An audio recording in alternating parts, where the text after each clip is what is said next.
VOA 세계뉴스입니다. 조 바이든 미국 대통령과 도널드 트럼프 전 대통령이 27일 밤 첫 대선 후보 TV 토론에서 경제와 국경안보, 외교정책 등 국정 현안을 놓고 격론을 벌였습니다. 바이든 대통령과 트럼프 전 대통령은 CNN 방송 주최로 90분간 진행된 이날 토론에서 자신의 재임 중 성과를 강조하고 상대방의 정책을 비판하는 등 날선 공방을 벌였습니다. 바이든 대통령은 경제와 관련해 자신은 1,500만 개의 새로운 일자리와 80만 개의 제조업 일자리를 창출했으며 수십억 달러가 넘는 민간 투자를 유치했다고 말했습니다. 반면 트럼프 전 대통령은 인플레이션 문제를 지적하며 바이든 대통령의 경제정책이 우리를 완전히 죽이고 있다, 형편없는 일을 했다고 주장했습니다. 우크라이나 전쟁에 대해 트럼프 전 대통령은 진정한 지도자가 있었다면 시작하지 말았어야 하는 전쟁이라며 우크라이나에 2천억 달러를 지원했는데 이는 엄청난 액수이며 미국은 이 돈을 쓰지 말았어야 했다고 말했습니다. 그러면서 자신이 당선되면 취임 전에 이 전쟁을 끝내기 위해 나서겠다고 말했습니다. 이에 바이든 대통령은 러시아가 우크라이나를 가져가면 우방인 북대서양 조약기구 나토 국가들은 어떻게 되겠느냐며 러시아의 불법 침공에 맞서 싸우는 우크라이나에 대한 지원의 정당성을 강조했습니다. 바이든 대통령은 또 트럼프가 러브레터를 주고받는 김정은부터 푸틴까지 그가 아끼는 사람 누구도 감히 우리를 건드리려 하지 않는다고 말했습니다. 그러자 트럼프 전 대통령은 김정은과 중국의 시진핑, 푸틴 등은 바이든을 존중하지 않고 두려워하지 않는다며 김정은 등은 바이든 대통령과 아무것도 하지 않을 것이고 바이든 대통령은 우리를 3차 대전으로 이끌 것이라고 주장했습니다. 한편 토론 직후 CNN 방송이 실시한 설문조사에서 응답자의 67%는 트럼프 전 대통령이 승리했다고 답했고 바이든 대통령이 승리했다는 응답은 33%에 그쳤습니다. 러시아는 서방의 반러시아 정책에 대응해 비우호 국가의 외교관계를 격화하는 방안을 검토하고 있다고 세르게이 라브코프 외무차관이 27일 밝혔습니다.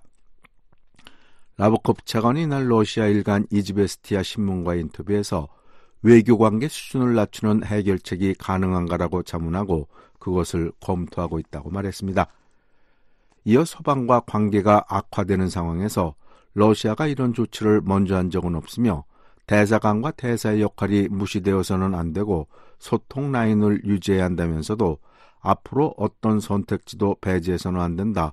모든 것은 상대의 행동에 달렸다고 덧붙였습니다.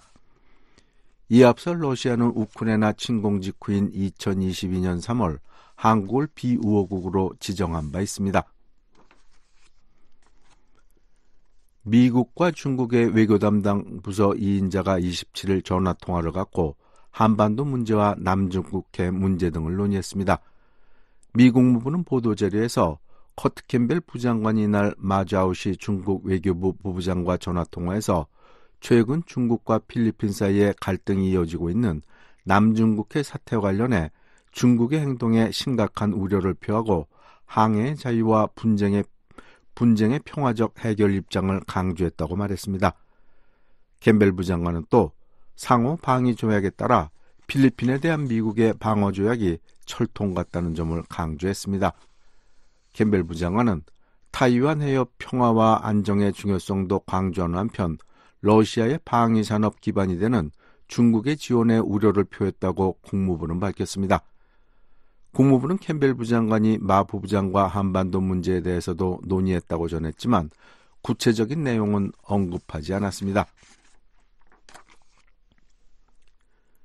미국이 27일 핵무기 제조에 필요한 고농축 우라늄을 확보하려는 이란의 자금줄을 겨냥해 제재를 발표했습니다.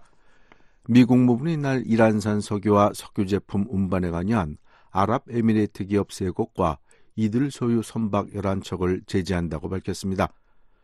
이들은 국제사회 제재로 수출이 금지된 이란산 석유와 석유 제품의 거래와 운송을 도왔다고 국무부는 설명했습니다. 지금까지 세계뉴스의 최원기였습니다.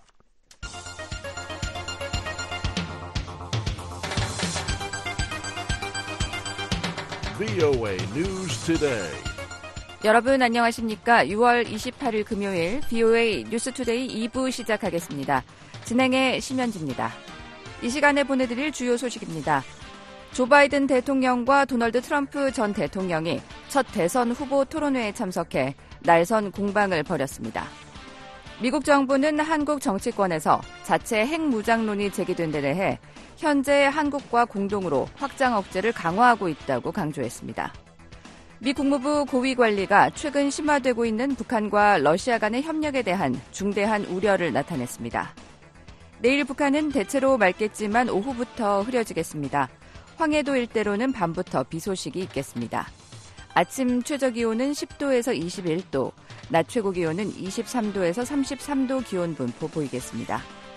바다의 물결은 동해 앞바다 0.5에서 2m, 서해 앞바다는 0.5에서 2.5m로 일겠습니다. 첫 소식입니다. 오는 11월 대선의 맞대결을 펼치는 조 바이든 대통령과 도널드 트럼프 전 대통령이 첫 대선 후보 TV 토론회에 참석해 날선 공방을 벌였습니다. 바이든 대통령은 동맹을 비롯한 모두가 미국을 신뢰한다고 강조한 반면 트럼프 전 대통령은 바이든 행정부의 대외 정책을 비판했습니다. 함지아 기자입니다. 조 바이든 대통령과 도널드 트럼프 전 대통령의 토론회가 27일 밤 조지아주 애틀랜타의 CNN 스튜디오에서 열렸습니다.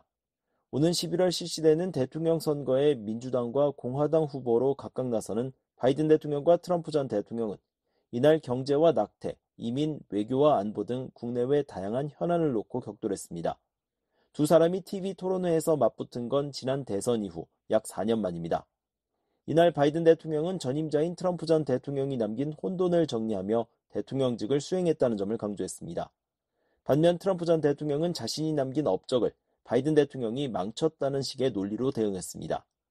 바이든 대통령은 고령과 관련한 질문을 받은 뒤 단순히 기록을 보라며 자신의 행정부가 경제 분야에서 이룬 업적을 조목조목 설명했습니다. Look at the record. Look at what I've done. Look how I've turned around the horrible situation he left me.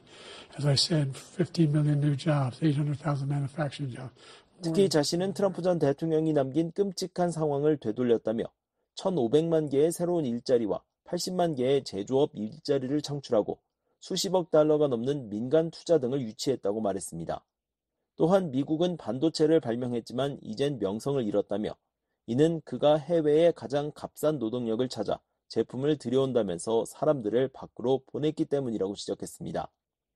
반면 나는 한국에 가서 삼성이 미국에 수십억 달러를 투자하도록 설득했다며 그들의 반도체 공장은 노동자 한 명에게 10만 달러 이상을 지급한다고 말했습니다.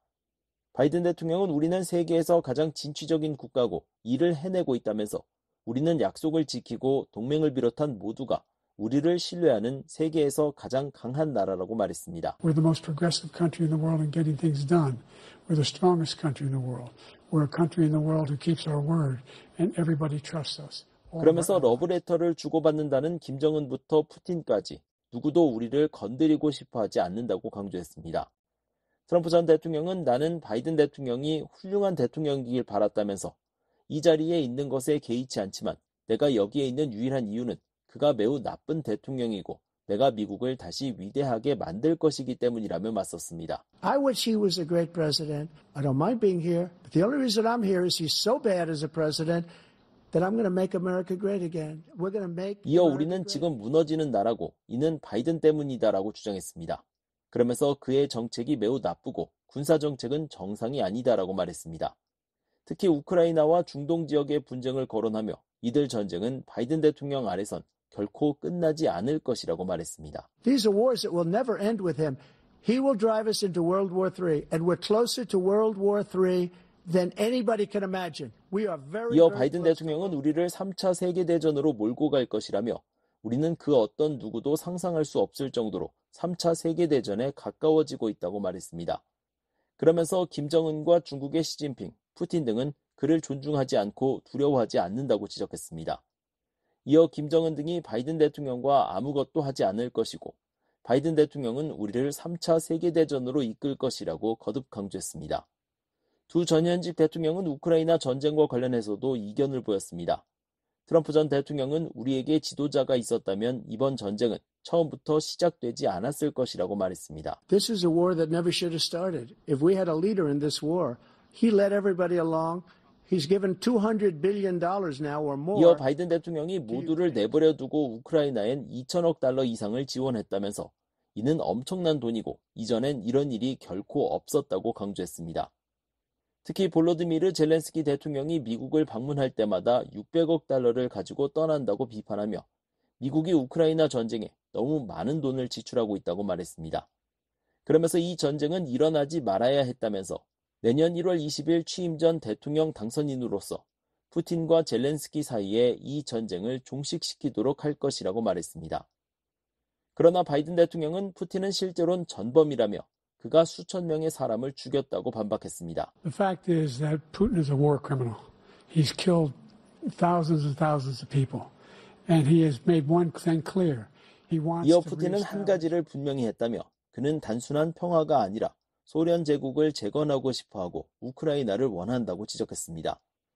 바이든 대통령은 그가 거기서 멈출 것으로 보느냐고 반문한 뒤 이후 폴란드와 벨라루스 그리고 북대서양 조약기구 나토 나라들이 위험에 처할 수 있다고 강조했습니다.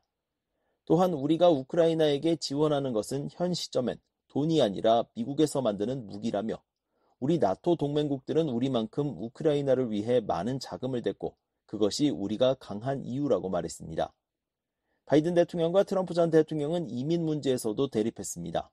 트럼프 전 대통령은 자신의 재임 시절 안전했던 국경이 바이든 대통령의 개방으로 범죄자와 정신질환자, 테러리스트가 미국으로 들어오도록 했다고 비판했습니다. 그러면서 이들이 미국인에게 범죄를 저지르고 미국인의 일자리를 빼앗고 있으며 사회 보장 체계를 망치고 있다고 말했습니다. 반면 바이든 대통령은 최근 남부 국경에서 취한 행정 조치로 인해 불법 미입국자가 40% 줄었다고 반박했습니다. 이어 현재의 국경 상황이 트럼프 전 대통령 재임 시절보다 더 나아졌다고 주장했습니다. 여성의 낙태권과 관련한 문제에서도 공방이 벌어졌습니다. 바이든 대통령은 낙태가 연방 차원의 문제라고 지적한 반면 트럼프 전 대통령은 각 주가 판단해야 할 문제라며 맞섰습니다. 두 후보의 토론은 약 1시간 30분간 앵커 2명의 질문에 바이든 대통령과 트럼프 전 대통령이 각각 답변을 하고 각 후보가 상대의 답변에 반박을 하는 방식으로 진행됐습니다. 이날 방송사 측은 한 후보가 발언을 할 때 상대의 마이크를 껐고 이에 따라 4년 전 토론회 때 나왔던 상대방 말 끊기와 상호 비방은 없었습니다. BOE 뉴스 함자입니다.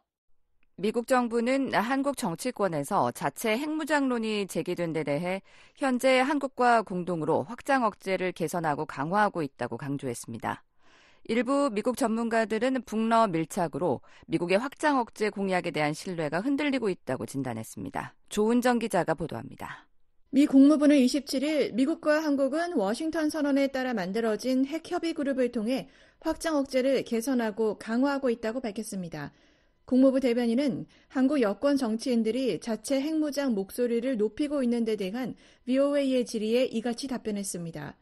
국무부 대변인은 핵협의 그룹은 핵 억지력에 대한 보다 심도 있는 협력적 의사결정을 통해 미한 동맹이 한반도에서 핵 억지력을 강화할 수 있도록 지원한다고 말했습니다. 그러면서 미국은 핵무기를 포함한 모든 범주의 군사 능력을 사용하는 한국 방어와 확장 억제력에 대한 철통 같은 공약을 유지하고 있다고 거듭 강조했습니다. 양국이 핵 비확산 원칙에도 전념하고 있다는 점도 확인했습니다. 국무부 대변인은 2023년 4월 미한 양국이 발표한 워싱턴 선언은 한국에 대한 미국의 획기적인 확장 억제 공약이라며 우리는 지역 평화와 안정의 핵심 요소인 핵 비확산에 대한 약속을 이 선언에 담기 위해 한국과 긴밀히 협력했다고 말했습니다. 특히 윤 대통령은 국제 비확산 체제의 초석인 핵확산 금지 조약 NPT에 따른 한국의 오랜 공약을 재확인했다고 말했습니다. 국무부 대변인은 미국과 한국은 한반도의 완전한 비핵화라는 공동의 목표를 지속적으로 추구하고 있다며 우리는 한반도의 핵 위협을 감소시키는 유일한 효과적인 방법은 핵무기 확산을 억제하는 것이라고 믿는다고 말했습니다. 그러면서 우리는 이 문제에 관한 진지한 대화에 관여하기 위해 북한에 계속 손을 내밀었지만 아무런 응답도 받지 못했다고 말했습니다. 김정은 북한 국방위원장과 푸틴 러시아 대통령의 정상회담을 연 이후 한국 여권에서는 자체 핵무장론이 다시 불거지고 있습니다. 국민의힘 당권 주자인 나경원 의원은 26일 대표가 되면 핵무장을 당론으로 정하겠다고 밝혔고 홍준표 대구시장도 독자 핵무장을 위한 핵확산 금지 조약 NPT 탈퇴 필요성을 제기했습니다. 한동훈 전 국민의힘 비상대책위원장은 독자 핵무장을 추진하면 제재를 받을 것이라면서도 일본처럼 언제든 핵무장을 할 수 있는 잠재적 역량까지는 나가야 한다고 밝혔습니다. 한국 여권에서 자체 핵무장론이 다시 거론되고 있는 데 대해 더그 밴더우 케이토 연구소 선임 연구원은 27일 VOA에 북러 협력 심화에 따른 여파라고 분석했습니다. 러시아와 북한 사이에 정확히 어떤 협력이 이루어지고 있는지 모르기 때문에 한국인들이 당연히 매우 긴장하고 있다는 것입니다. 이에 더해 미국의 확장 억제 공약에 대한 의구심도 작용하고 있다고 말했습니다. Yeah, the problem with the U.S. government approach is it's acting as if extended deterrence is in America's interest. 밴도우 선임 연구원은 북한의 역량이 커지고 궁극적으로 북한이 미국을 겨냥할 수 있는 능력을 갖추게 되면 미국인들은 왜 북한과 핵전쟁을 할 준비가 돼 있는지 의문을 가질 것이라고 말했습니다. 이어 미국이 더 이상 이익이 되지 않는다고 판단하면 미국은 쉽게 정책을 바꿀 수 있고 그러면 한국이 상당히 취약해질 수 있다는 점을 한국인들이 이해할 수 있을 것이라고 분석했습니다. 엘브리지 콜비 전 미국 국방부 전력개발부 차관보는 27일 VOA에 매우 진지한 지도자들과 한국의 국민들은 북한의 상황이 심각해지고 있다고 지적하고 있으며 우리의 확장 억제 신뢰성에 의구심이 제기되고 있다고 말했습니다. 그러면서 미국도 북한의 위협이 얼마나 심각한지 워싱턴 선언이 해결책이 아니라는 점을 매우 심각하게 받아들여야 한다고 말했습니다. We need to take very seriously how dire the threat from North Korea is, and that the Washington Declaration is not a solution. 이어 우리에게는 핵무기를 보유한 동맹국들이 있기에 이것은 전례가 없는 일이 아니다라고 말했습니다. 또 물론 우리는 비확산을 중요하게 생각하지만 아시아에서 핵 비확산은 중국과 북한에게는 큰 성공을 줬지만 한국, 일본, 미국에게는 그렇지 못했다라고 말했습니다. 패트릭 크로니 허드슨 연구소 아시아태평양 안보석좌는 27일 VOA에 한국에서 이런 생각은 향후 선거에서 대중의 지지를 얻고자 하는 사람들로부터 나오고 있다며 한국이 자체 핵 능력을 보유해야 한다는 생각은 계속해서 상당한 인기를 끌고 있다고 말했습니다. 다만 아직 정부 정책은 아니다라고 지적했습니다. 그러면서 미국의 이익은 원칙적으로 핵무기 기술을 심지어 가장 가까운 동맹국일지라도 확산시키지 않는 것이라고 강조했습니다. South Korean security is still heavily hedging on an American. 크로닌 석좌는 한국의 안보는 여전히 미국의 지원에 크게 의존하고 있으며 만약 한국이 이를 완전히 잃는다면 작은 핵무기를 통해 얻는 것보다 훨씬 더 많은 것을 잃게 될 것이라고 말했습니다. 이어 그렇기 때문에 워싱턴 선언과 핵협의 그룹과 같은 것들을 추진하는 것이라며 비록 관료주의적이고 미국이 가장 가까운 동맹에게 기술을 느리게 전수하고 있지만 여전히 그것이 가장 좋은 방법이라고 말했습니다. 전략국제문제연구소 CSIS의 빅터 차 한국석좌는 27일 VOA에 정치적 발언은 모든 장단점을 고려한 전략적 엘리트들의 신중한 국가적 논의의 표현이 아니다라고 지적했습니다. 이번에 나온 발언들은 김정은과 푸틴의 안보 합의에 대한 반응이라는 것입니다. 이어 그렇긴 하지만 지난주 북러 사이에 일어난 일이 엘리트들의 마음속에 새로운 의문을 제기했다는 사실을 부인할 수 없다며 러시아의 노골적인 지지를 받는 북한이 얼마나 더 큰 위험을 감수할 것인지 의문이 생기고 있다고 말했습니다. 차석좌는 CSIS의 설문조사에서 알 수 있듯이 한국이 핵 욕망을 가지고 있고 미국이 그 욕망을 억제하고 있다고 말하기에는 너무 이르다고 말했습니다. 이어 확장 억제는 북한이 미국을 공격할 수 없을 때만 제공되는 것이 아니다라며 냉전 당시 소련이 미국 도시에 ICBM을 퍼부을 수 있음에도 불구하고 미국은 나토에 확장 억제를 제공했다며 한국에 대한 확장 억제도 마찬가지라고 말했습니다. 그러면서 다음 달 북대서양 조약기구 나토 정상회의에서 아시아 동맹국들의 안보를 연계하는 집단 방위 선언을 하는 것이 유용하다고 강조했습니다. CSIS는 지난 4월 한국 핵 옵션 보고서를 발간하고 한국의 연구소 전문가, 교수, 전현직 정부 관계자 등 전략 전문가 1000여 명을 대상으로 설문조사를 진행한 결과 그들 중 3분의 1만이 자체 핵 보유를 지지하는 것으로 나타났다고 밝혔습니다. VOA 뉴스 조은정입니다. 미 육군 고위 당국자는 한국과 무인기와 전투 로봇 분야에서 미래 협력 잠재력이 크다고 말했습니다. 또 미한 양국 군대가 이미 깊이 통합돼 있는 것처럼 이 양국 방위 산업도 통합돼야 한다고 강조했습니다. 안준호 기자가 보도합니다. 더글러스 부시 미국 육군 획득 보급 기술 담당 차관보는 27일 미국과 한국 사이에 무인 항공기와 지상 전투 로봇 분야 협력의 잠재력이 크다고 말했습니다. 부시 차관보는 이날 미국의 싱크탱크인 전략국제문제연구소와 한국의 방위사업청이 미한 동맹 내 방위산업 협력 확대의 잠재력을 주제로 개최한 대담에서 미래 기술 분야는 잠재적인 협력의 여지가 많다며 이같이 말했습니다. This is where there are many areas for potential cooperation. Unmanned aircraft. We are trying to go as fast as we can to take advantage of drones and new unmanned aircraft. 부시 차관보는 우리는 드론과 새로운 무인 항공기 기술을 최대한 빨리 활용하기 위해 노력하고 있다면서 우리는 분명히 한국과 함께 일할 수 있다고 말했습니다. 이어 지상 로봇도 우크라이나에서 우리가 보고 있는 것들 때문에 미국의 관심이 커지고 있는 분야라며 우리는 지상 로봇을 우리 부대에 더 많이 배치하기 위해 많은 노력을 기울이고 싶다고 말했습니다. 그러면서 인공지능과 첨단 통신 네트워크가 뒷받침되는 이 두 가지 기술 분야는 모두 한국과의 협력이 중요한 영역일 수 있다고 말했습니다. 이에 대해 석종건 한국 방위사업청장은 우리는 북한의 위협에 직면해 있지만 출산율이 매우 낮다면서 그래서 충분한 병력과 인적 자원 확보가 어렵다고 말했습니다. We're facing North Korean threats and we have very low birth rate. So it's hard to have enough force, human resources. 이어 4차 산업혁명을 무기체계에 적용하고 이를 전장에서 게임 체인저로 활용해야 한다면서 그래야 전쟁을 억제할 수 있고 전쟁이 일어나도 승리할 수 있다고 말했습니다. 석 청장은 이어 현재 한국은 예산의 많은 부분을 무인무기 체계에 투입하고 있다고 소개했습니다. 이어 무인무기 체계 분야에 많은 연구 개발이 필요하고 한국은 이 분야에 많은 노력을 기울이고 있다면서도 군사과학기술은 미국이 굉장히 앞서 있고 이 과학기술을 적용해 무기를 생산하고 있기 때문에 미국과 함께 공유해 활용할 수 있어야 한다고 말했습니다. 그러면서 미한 양국 간 공동 연구 개발과 공동 생산, 공동의 유지 및 협력이 필요하다고 강조했습니다. 또 미한 양국이 협력할 수 있는 분야를 계속 모색하고 이를 위한 계획을 수립할 필요가 있다면서 이를 통해 무인무기 체계에서 매우 안정적인 공급망을 확보하게 될 것이라고 부연했습니다.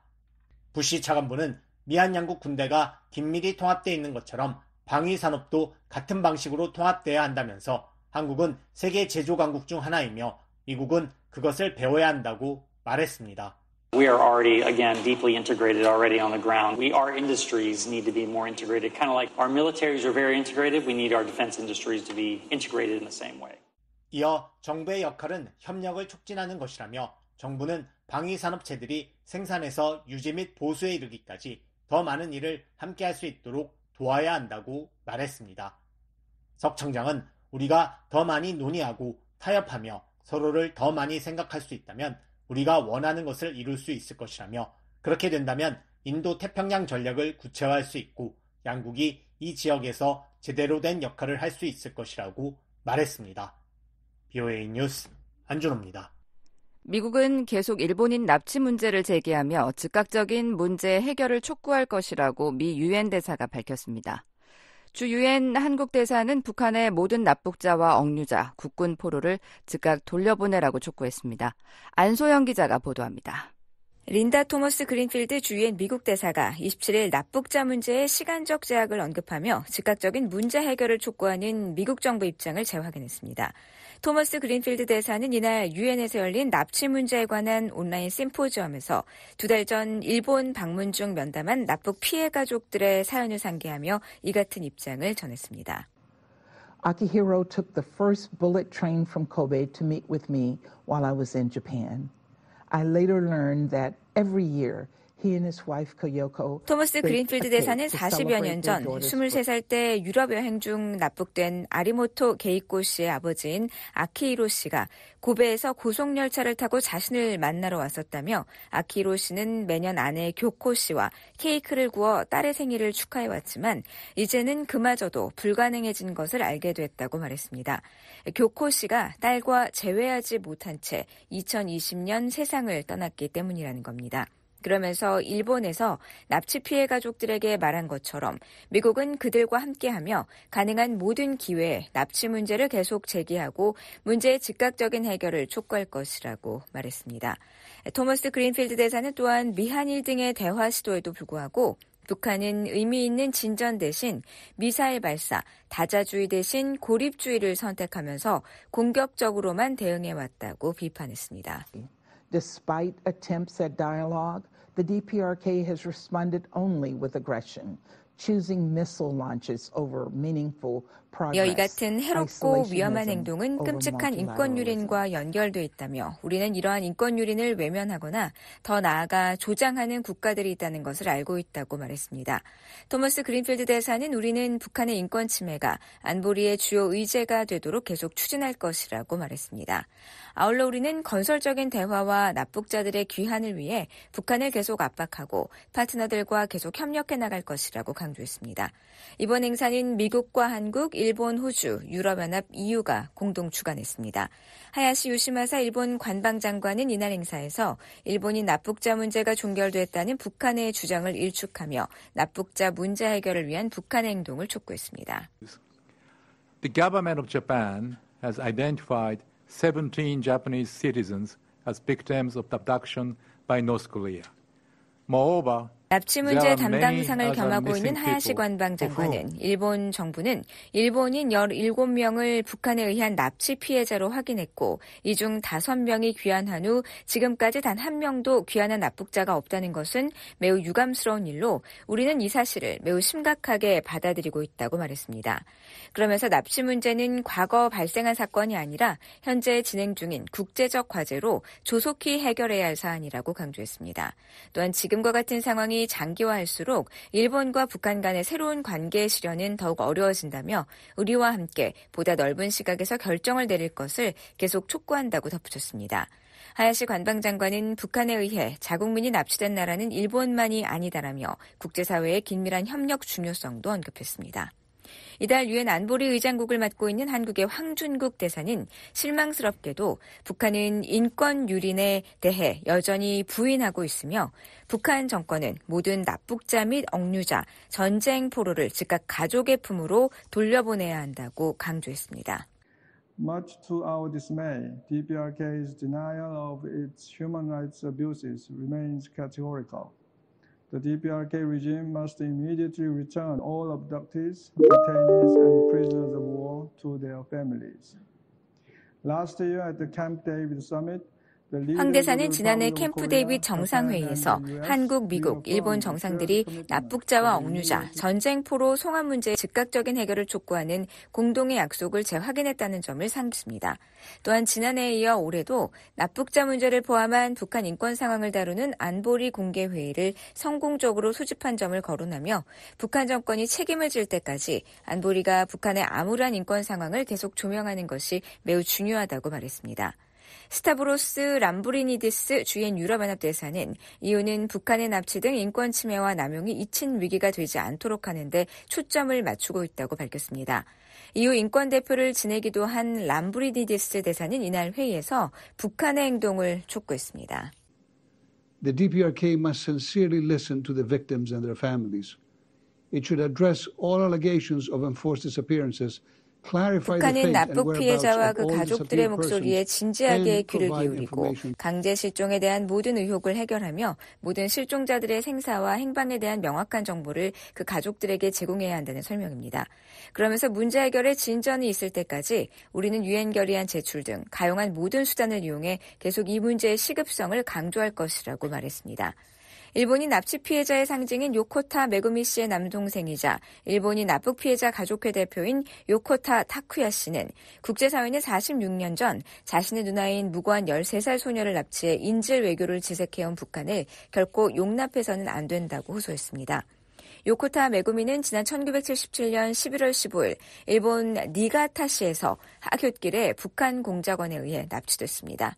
타쿠야 씨는 생존해 있는 납북자의 부모는 이제 아리모토 게이코 씨의 아버지인 95세의 아키히로 씨와 메구미의 어머니 요코타 사키에 씨뿐이라고 말했습니다.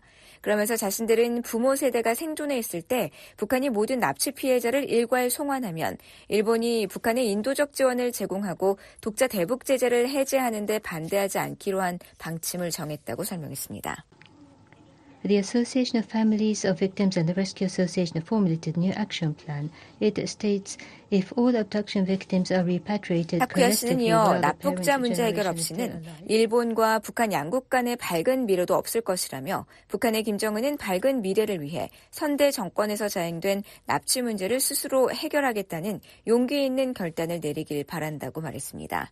일본 정부는 1970년부터 1980년대 일본인 17명이 북한에 납치됐고 이 가운데 5명이 2002년 북일 정상회담 이후 귀환했으며 12명은 아직 북한에 남아있는 것으로 파악하고 있습니다. 하지만 북한 정부는 일본인 납치 피해자는 13명이며 이 가운데 5명이 일본으로 돌아갔고 나머지는 모두 사망해 납북자 문제는 이미 해결됐다고 주장하고 있습니다. VOA 뉴스 안소영입니다. 북한 유조선 여러 척이 러시아 방향으로 이동 중인 것으로 나타났습니다. 최근 북러 관계가 강화되는 상황에서 러시아로 향하는 유조선이 자주 포착되고 있어 주목되고 있습니다. 함지아 기자입니다. 현재 러시아 극동 지역 방향으로 운항 중인 북한 유조선은 모두 3척입니다. BOA가 선박의 위치 정보를 보여주는 마린 트래픽 지도를 살펴본 결과 북한 유조선 금진강 2호와 금운산호가 각각 한반도 동해상에서 북상 중인 것으로 나타났습니다. 또 다른 북한 유조선 신평 11호는 북한 서해에서 남하한 뒤 상하이 인근 해역에서 뱃머리를 동쪽, 즉 대한해협 방향으로 틀었습니다. 전례로 볼 때 제주도 남해상과 대한해협을 거쳐 한반도 동해로 이어지는 경로를 운항 중인 것으로 추정됩니다. 이들이 한반도 동해를 운항 중이거나 동해 방향으로 향하고 있다는 것은 이들의 목적지가 북한 동해의 항구나 러시아 극동 지역의 항구라는 의미입니다. 하지만 북한 서해를 출발한 유조선이 굳이 큰 반원을 그리며 반대쪽 동해로 갈 가능성이 낮은 만큼 이들의 최종 목적지가 러시아일 가능성이 제기됩니다. 실제로 북한 유조선이 러시아 해상에서 발견되는 경우가 최근 급증했다는 점에서 이 같은 추정에 힘이 실립니다. 앞서 BOA는 유엔 안보리의 제재를 받고 있는 북한 유조선 천마산호가 러시아 나호카항 인근 해역에서 발견됐다고 전한 바 있습니다. 이와는 별도로 최근 선박업계에는 러시아에서 북한으로 유류를 운송할 유조선을 찾는다는 선박 수배 공고문이 배포됐습니다. 해당 공고문에 따르면 화주인 러시아 회사는 지난달 초 러시아 극동 지역의 보스토치니 항구에서 유류 7,000에서 8,000톤을 선적해 북한 남포로 옮겨줄 유조선을 물색 중이었습니다. 또 최근 일본 요미우리 신문과 영국 파이낸셜 타임스 등도 북한 유조선이 직접 러시아 항구에 입항해 정제유를 선적했다고 보도했습니다. 그 밖에 자유아시아 방송 RFA는 마린 트래픽 자료를 토대로 북한 유조선 신평 5호가 지난 24일 나호카항 인근 해역에서 위치 신호가 포착됐다고 전했습니다. 한국 유조선 우정호였던 신평 5호는 2019년 북한으로 소유권이 불법으로 이전된 이후 북한의 유류 운송에 활발하게 투입되고 있는데 이번엔 러시아 바다에서 발견된 것입니다. 이처럼 북한과 러시아의 유류 거래 정황이 뚜렷해진 상황에선 이들 유조선 3척의 운항이 더 주목될 수밖에 없습니다. 브루스 벡톨 엔젤로 주립대 교수는 지난 18일 BOA와의 전화통화에서 현재 북한과 러시아는 무기를 거래하며 유류와 식량, 군사장비, 기술 지원 등의 형태로 금액을 지불하고 있다고 말했습니다. With North Korea, as far as I can tell, all the reports I'm seeing are it's much more a barter thing between Russia and North Korea. 벡톨 교수는 블라디보스토크를 떠나 북한 항구로 향하는 러시아 유조선을 막을 수 있는 방법이 없다며 이는 서방이 우려해야 할 사안이라고 말했습니다. 북러 간 유류 거래는 미국 정부도 주시하는 사안입니다.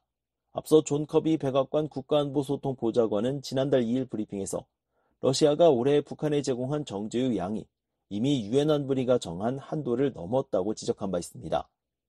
유엔 안보리는 지난 2017년 결의 23975를 통해 북한의 정제유 수입 한도를 연간 50만 배럴로 제한하고 있습니다.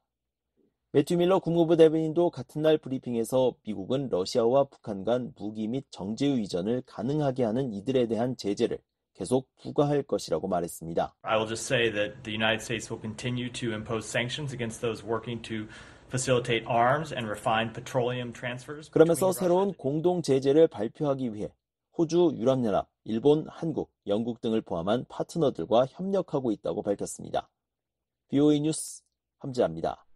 정보통신기술 전문 유엔기구가 북한의 전파 교란을 중단하라고 요구했습니다.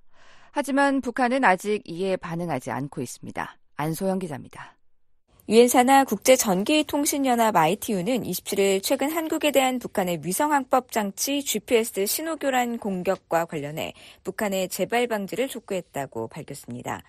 ITU 공보실은 이날 BOA의 관련 질문에 한국이 전파규칙 제13조 2항에 따라 지원을 요청한 이후 ITU는 북한과 접촉해 해당 사건에 대한 주의를 환기하고 전파교란 중단과 이 같은 사건의 재발 방지를 요구했다고 밝혔습니다. 이어 회답을 요청하는 이메일을 보냈음에도 불구하고 북한은 아직 ITU에 답변을 보내지 않았다고 덧붙였습니다. 193개의 회원국을 갖고 있는 ITU에 한국은 1952년, 북한이 1975년에 가입했습니다. 북한은 지난달 29일부터 닷새 연속 서해 북방 한계선 일대에서 남쪽을 향해 GPS 전파 교란을 감행했습니다. 한국의 정보통신당국은 지난 3일 기준 발신지가 북한의 강령과 옹진으로 추정되는 전파교란 신호가 누적 1,482건으로 집계됐다고 밝혔습니다. 항공기와 관련한 GPS 전파 혼신 신고 건수는 507건, 선박은 975건으로 파악됐습니다. 한국의 민간 연구기관인 아산정책연구원 양욱 박사는 지난 10일 BOA에 북한이 GPS 공격을 확대할 수도 있을 것으로 전망했습니다. 여태까지 했던 회색지대적인 도발 가운데서 성공적이었던 것들을 활용할 가능성이 높습니다. 예를 들어서 최근 이슈가 크게 안 됐지만은 대대적인 사이버 공격을 시작한다거나 GPS 교란 범위를 지금부터 훨씬 더 확대할 수도 있는 겁니다. 한국 정부는 지난 4일 북한이 회원국으로 있는 ITU와 국제민간항공기구, 이카오, 국제회사기구, IMO 등 유관 국제기구에 북한의 GPS 전파교란 공격 문제를 제기했다고 밝혔습니다. IMO는 26일 한국 정부의 문제 제기와 관련한 BOA 논평 요청에 북한을 직접 언급하지 않은 채 제11차 항법 및 통신 수색구조 소위원회 회의에서 GPS 교란 문제가 제기됐고 소위원회도 이를 주목했다고 전했습니다. 이어 논의된 내용은 정해진 절차에 따라 발표될 최종 보고서에 반영될 예정이라고 설명했습니다. 또한 7월 8일부터 12일까지 IMO 이사회가 열린다는 사실에 주목하는 것도 유용할 것이라며 아직 이 주제에 관해 IMO 이사회에 제출된 것은 없는 것으로 한다고 덧붙였습니다. 이런 가운데 한국 외교부는 지난 24일 유엔 국제민간항공기구 이카오가 지난 10일부터 21일 캐나다 몬트리올에서 열린 제232차 이사회에서 한국이 제기한 북한의 GPS 신호교란 행위에 대해 심각한 우려를 표명하고 재발 방지를 촉구하는 결정을 채택했다고 밝혔습니다.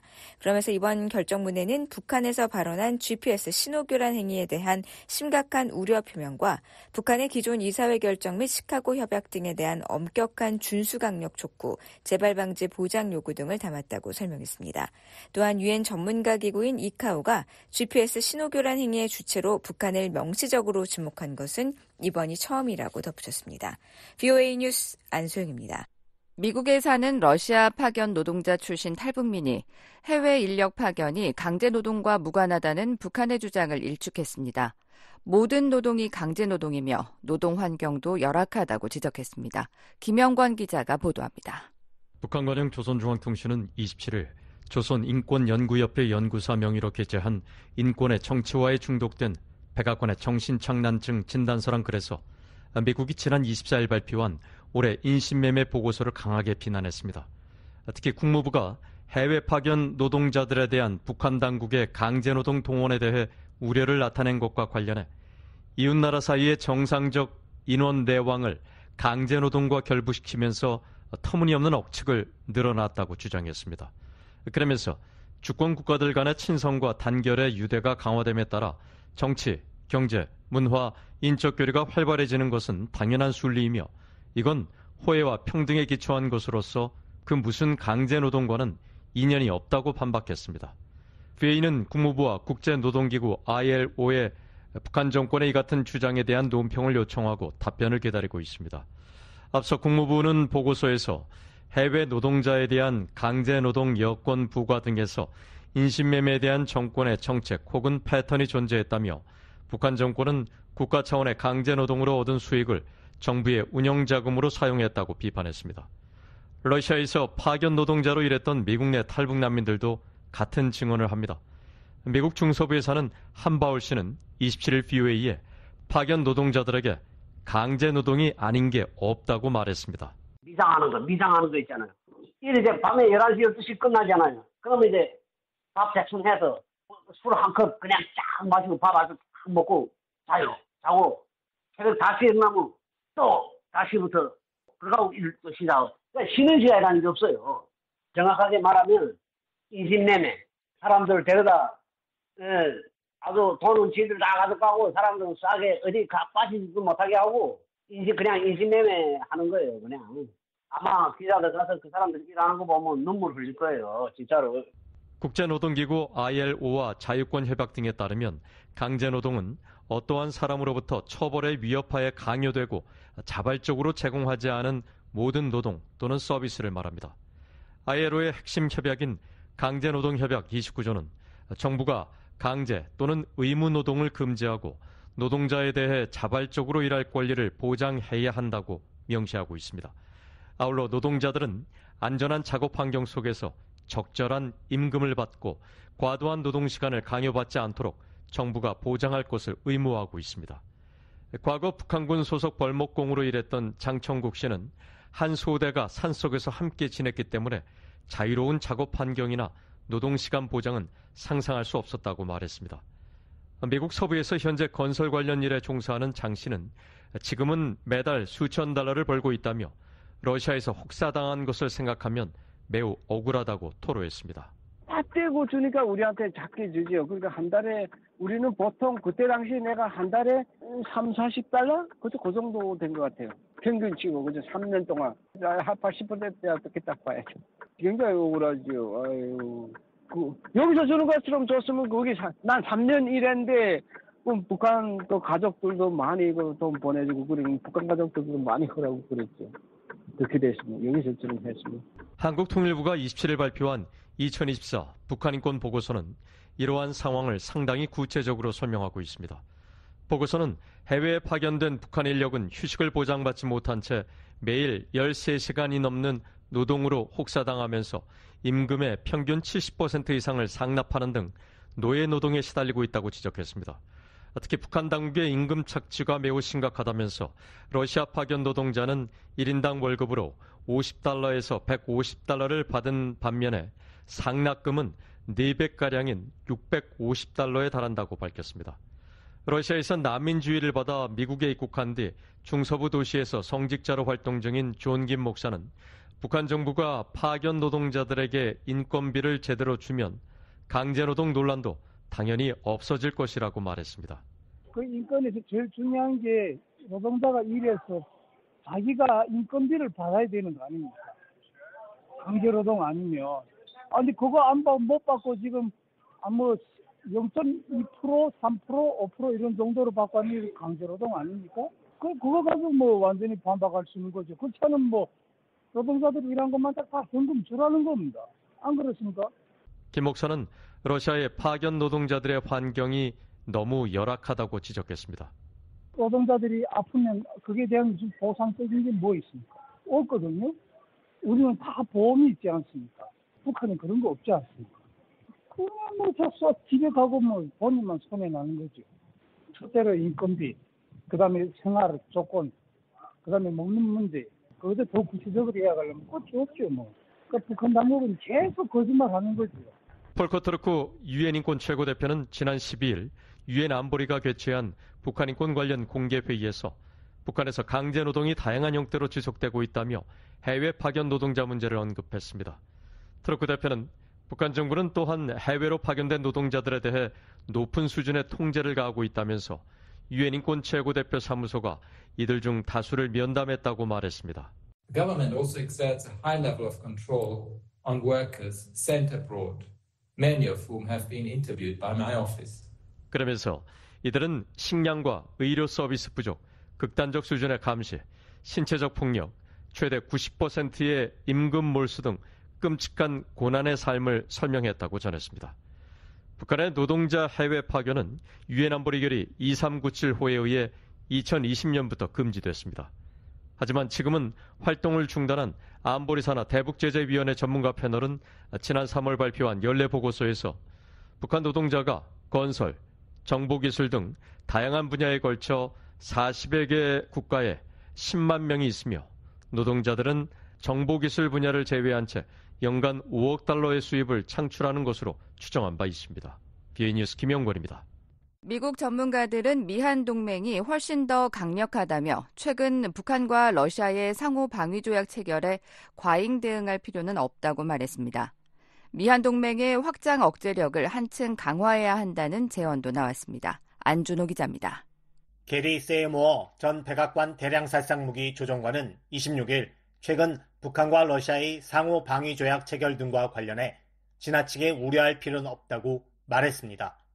세이모어 전 조정관은 우리는 북러 간 새로운 관계에 관한 전체 내용을 알지 못하고 특히 러시아가 북한에 어떤 종류의 군사적 지원을 제공할지 모른다면서 이렇게 말했습니다. 이어 미한 동맹은 북러 관계보다 분명히 훨씬 더 강력하다면서 특히 미국은 한반도에 2만 8천 명의 병력을 주둔시키고 있으며 미한 양국은 긴밀한 협력과 정보 공유, 합동 군사훈련을 진행하고 있다고 강조했습니다. 그러면서 러시아와 북한 사이엔 그런 것이 없다면서 따라서 푸틴의 평양 방문과 양국이 체결한 새로운 방위 조약이 얼마나 중요한 의미를 가질지 아직 알 수 없기 때문에 지나치게 우려할 필요는 없다고 부연했습니다. Nothing like that exists between Russia and North Korea, so I don't think we should be too alarmed. 북한이 러시아에 탄약을 제공하고 러시아는 북한에 석유와 식량을 제공하고 있다는 사실은 알고 있지만 그 이상으로 러시아가 북한에 첨단 군사 기술 측면에서 무엇을 제공하고 있는지 그것이 한반도의 군사적 균형에 실제로 변화를 가져올 수 있을지는 확실히 모른다는 겁니다.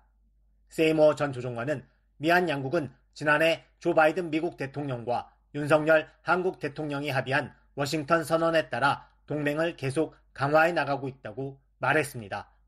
또 미국과 한국, 일본 3국이 최초로 공중, 수중, 해상, 사이버 등 다양한 영역에서 동시다발적으로 진행하는 군사훈련인 프리덤 엣지 훈련 등이 강력한 대북 확장 억제력을 보여주고 있다고 평가했습니다. 이어 우리가 지금까지 해왔고 이제까지 북한이 한국에 대한 중대한 공격을 하지 못하도록 억제하는 데 매우 효과적이었던 것을 계속해야 한다면서 북한이 더 큰 위협이 되는 행동을 하지 않는 한 미한 동맹은 북한의 위협을 억제하는 측면에서 매우 효과적이라고 말했습니다. I think we need to continue to do what we have been doing. And so far, that has been very effective in terms of deterring North Korea. 에반스 리비어 전 국무부 동아태 담당 수석 부차관보는 이날 북한과 러시아의 행동과 선언은 미한 동맹의 힘과 결속을 시험하기 위한 것이라며 그렇기 때문에 미한 양국이 빈틈없고 강력한 파트너십을 보여주는 것이 중요할 것이라고 말했습니다. 또 미한 양국은 새로운 북러 구도의 행위에 겁먹거나 위축되지 않을 것이란 것을 보여줘야 한다고 말했습니다. 이어 미한 연합 억제력은 강력하고 신뢰할 수 있다면서 두 동맹은 양국의 동맹 파트너십이 모든 잠재적 도전에 대처할 수 있다고 확신할 수 있다고 말했습니다. 한미연합사 작전참모를 역임한 데이비드 맥스웰 아태전략센터 부대표는 이날 BOA와의 전화통화에서 북러의 조약 체결이나 위협에 대응할 이유도 없고 과민 반응해선 안 된다고 말했습니다. 이어 영내에서 미국이나 한국의 이익에 반하는 북한의 어떠한 행동도 억제할 수 있는 높은 수준의 준비태세를 계속 유지해야 한다고 강조했습니다. The reason that Russia and North Korea are acting this way is because they are weak, they are desperate, they fear the ROK-US alliance. 맥스웰 부대표는 김정은의 모든 정치전과 협박 외교, 첨단 무기 개발은 미한 동맹을 약화시키고 분열을 일으켜 미군을 한반도에서 몰아내려는 것이라고 진단했습니다. 이어 그러나 설사 미군이 한반도에 없다고 하더라도 북한은 한국의 힘을 이길 수 없다면서 과잉 반응하지 않는 것이 중요하다고 말했습니다. 또 현재의 전략을 유지하고 준비태세를 유지하며 북한 주민에게 정보를 보내고 북한이나 러시아를 두려워하지 말아야 한다고 강조했습니다. 북러 군사동맹 체결 등 고조되는 위협에 대응해 미한 양국이 더 강력한 확장 억제력을 과시해야 하느냐는 질문엔 미국과 한국은 함께하는 한 세계에서 가장 강력한 국가이기 때문에 더 많은 것을 할 필요가 없다면서 지속적인 훈련을 계속 유지하면 된다고 말했습니다. 그러면서 미한 동맹은 이미 강하기 때문에 북한의 행위에 일일이 대응할 필요가 없다면서 준비태세와 상호 운용성을 보장하기 위해 연중 일상적으로 실시하는 모든 훈련과 프리덤 엣지 같은 훈련을 실시하는 것이 북한을 억제하는 방법이라고 말했습니다. The United States and South Korea are the most powerful countries in the world together. They don't need to do more. They need to continue to sustain ongoing exercises. 긴장 완화를 위한 미한의 대응 수준 조절 필요성과 관련해선 북한은 원하면 언제든 긴장을 완화할 수 있으며 긴장 고조의 원인은 바로 북한이라며 미한 양국은 결코 방어태세를 약화시켜서는 안 된다고 강조했습니다. 로버트 랩슨 전 주한미국 대사대리는 미국의 대북 확장 억제력과 관련해 시어도어 루스벨트 항공모함의 부상 기항은 시의적절하게 미국이 한국을 안심시키고 확고한 대북 억제 메시지를 전달할 수 있는 기회였으며 윤석열 대통령은 이를 최대한 활용해 항공모함을 직접 방문했다고 말했습니다. 윤석열 한국 대통령은 25일 부산 해군 작전기지에 정박 중인 루스벨트함을 방문해 북한의 위협에 맞선 미한 동맹과 연합방위태세를 강조한 바 있습니다. 랩슨 전 대사대리는 시어도어 루스벨트함은 미국의 26대 대통령의 이름을 땄다면서 20세기 초 그의 외교정책의 특징은 그가 자주 사용한 문구인 부드럽게 말하되 큰 몽둥이를 들고 라는 말에 잘 드러난다고 말했습니다. 그래서 루스벨트함의 별명이 큰 몽둥이라고 부연했습니다. 루스벨트함의 부상기항은 미국이 북한과의 대화의 문을 열어두면서도 강력한 대북 확장 억제력을 과시한 것이란 뜻으로 풀이됩니다. 최근 북러의 위협에 맞서 미한 동맹의 확장 억제력을 한층 더 강화해야 한다는 지적도 있습니다. 조셉 디트라니 전 북핵 육자회담 미국 차석 대표는 이날 BOA와의 전화통화에서 미국 전략자산의 한국 전개를 늘려야 한다면서 한국과의 합동 군사훈련을 한층 강화해야 한다고 말했습니다. 한국에 대한 미국의 확장 억제 공약을 업그레이드해야 한다는 겁니다. 디트라니 전 차석 대표는 지금까지는 미국의 확장 억제력이 충분했지만 이제 푸틴의 방북과 김정은과의 정상회담을 계기로 북러 간 포괄적인 전략적 관계가 형성된 만큼 그 이상의 것이 필요하다면서 확장 억제력을 강화하고 업그레이드하고 합동 군사훈련을 절대적으로 더 많이 해야 한다고 말했습니다.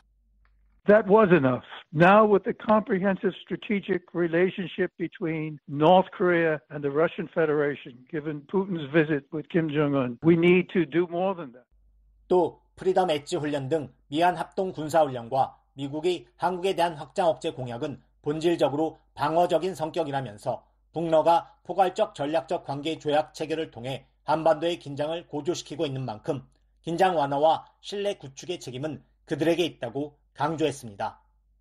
디트라니 전 차석 대표는 향후 한반도 정세는 매우 긴장되고 위태로운 상황이 될 것이라며 우리는 이에 철저히 대비해야 한다고 말했습니다.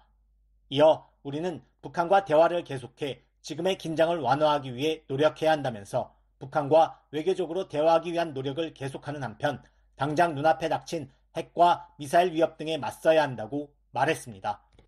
그러면서 우리는 미한 연합훈련 확대 등을 통해 대북 억제력을 한층 더 높이는 노력을 강화해야 할 뿐 아니라 중국을 관여시켜 북한과 대화하려는 노력도 강화해야 한다고 말했습니다. 태평양 사령관을 역임한 해리 해리스 전 주한미국 대사는 미한 양국은 북한의 어떤 위협과 도발, 공격에도 대응할 수 있는 최고 수준의 연합 대비 태세를 유지해야 한다면서 프리덤 엣지 훈련은 그 중요한 부분이라고 말했습니다. 이어 북한은 한반도 긴장 완화에 관심이 없는 만큼 우리는 항상 어떤 도발에도 대응할 준비 태세를 보여줘야 한다고 말했습니다. BOA 뉴스 안준호입니다. 지금까지 VOA 뉴스투데이 2부 들으셨습니다. 잠시 후에는 역사 속 오늘 세계의 뉴스에 이어 여기는 워싱턴입니다가 방송됩니다. 이 시간은 지구촌 오늘과 아메리카나우 그리고 주간 프로로 뉴스 따라잡기가 방송됩니다. 여러분의 많은 애청 바랍니다.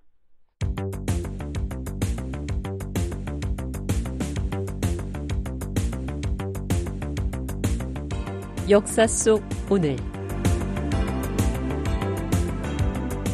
1914년 6월 28일 1차 세계대전을 불러온 두 발의 총소리가 사라예보에 울려 퍼집니다. 이날 오스트리아의 황태자인 페르디난트 부부는 사라예보에서 열린 오스트리아 육군 열병식에 참석하고 돌아가던 중 세르비아 청년이 쏜 총에 맞아 숨을 거둡니다. 총을 쏜 사람은 오스트리아로부터 세르비아의 해방운동을 펼치는 비밀 결사단의 일원이었습니다. 오스트리아는 세르비아에 최후 통첩을 보내고 한 달 뒤 선전포고를 함으로써 전쟁이 발발합니다. 그리고 세르비아와 같은 슬라브계 민족인 러시아가 세르비아 편에 서고 오스트리아의 동맹국인 독일은 오스트리아를 도와 전쟁에 참여합니다. 제1차 세계대전의 시작입니다.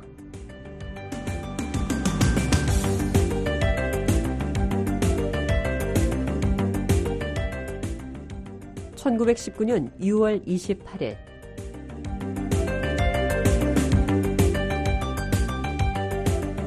(1차 세계대전이 연합국의 승리로 막을 내리고 7개월이 지난 1919년 6월 28일) 연합국과 독일이 베르사유 조약에 조인합니다. 1919년 6월 28일은 제1차 세계대전의 발발을 가져온 오스트리아 황태자 페르디난트 부부가 피살된 지 정확히 5년이 되는 날이기도 했습니다. 이날 미국과 프랑스, 영국 등 연합국 대표와 패전국 독일 대표는 프랑스의 베르사유 궁전 거울의 방에서 베르사유 조약에 조인했습니다. 베르사유 조약은 독일과 동맹국에 전쟁의 배상을 물게 하는 내용을 포함했습니다. 이 조약에 따라 독일은 13% 영토를 빼앗겼고 군 규모도 제한됩니다. 또 독일은 320억 달러의 전쟁 배상금을 지불해야 했습니다. 이 베르사유 조약은 이후 독일의 독재자 아돌프 히틀러가 등장하는 한 배경이 됩니다.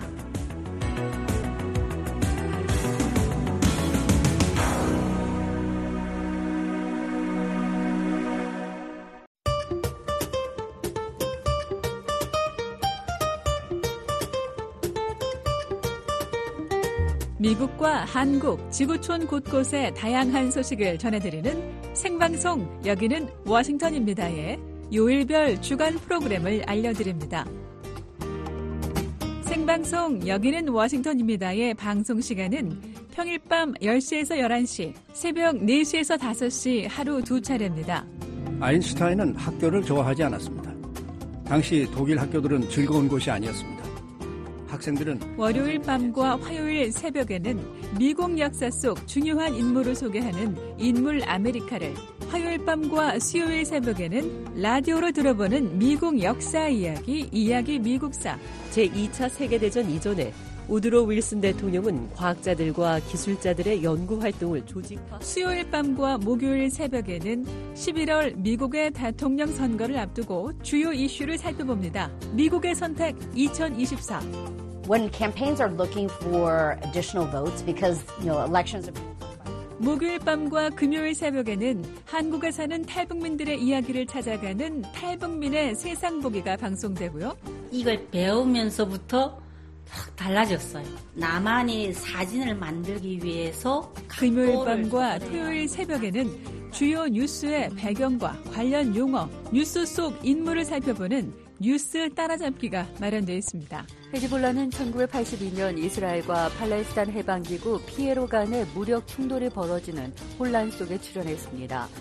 생생하고 정확한 미국과 한국, 세계 소식 전해드리는 생방송 여기는 워싱턴입니다와 늘 함께 하시기 바랍니다.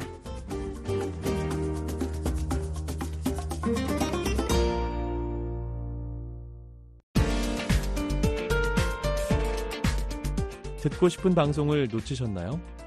인터넷 웹사이트 www.voakorea.com으로 들어오시면 실시간 방송 청취는 물론 다시 듣기, 방송 원고 보기가 가능합니다. VOA 방송 웹사이트 www.voakorea.com에 많은 이용 바랍니다.